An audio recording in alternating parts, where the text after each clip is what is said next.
All right, this is episode 10, and we're going to be talking about lead and lag indicators, part of your metrics, both personally and professionally. Now, why is that important? You know, sometimes you talk about metrics and people think like it's so boring, it's just numbers.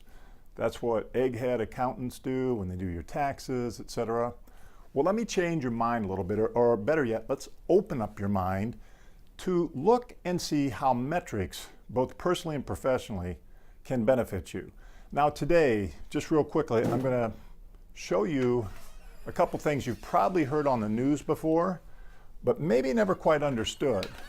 And now this is what I like to teach, to give people an understanding of how you can take things that you see and learn about in the real world and actually apply them to your personal life as well. So first and foremost, we're going to talk about metrics, but your lead and lag indicators, all right? You've heard that on financial news before. Let me just give you a quick rundown of what that is and what that means to you and how you can apply it. Lead indicators are basically activities that you do or a company does or the government. A lot of times you'll hear them reporting on lead indicators. Here are the activities that have been happening, and this is what we're doing. For example, let's say you were going to lose weight or just to stay fit in general. Your lead indicators are going to be how many times you work out, what kind of workout you do, how long, your heart rate, what you eat, how much you sleep, etc. That's kind of a general idea of lead indicators, or basically your activities. Now, lag indicators are what the results are. The results, because you can't just have activity and look at the activity without looking at the results as well. So, lag indicators are the results. Like when you hear it in the news, you know, here's some of the lag indicators. It might be the GDP, the numbers, the producer price index, the consumer price index. Those are reporting lag indicators. This is what the number is. Now, what would the lag indicator be for you? Let's take this back to the personal side. You're getting fit.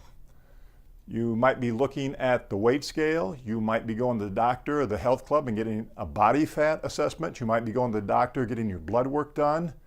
So all the activities that you've been doing as far as exercise, rest, and food has now translated into your lag indicators or your results. Now, here's how I want you to think about this. I want to close this so you don't have a distraction.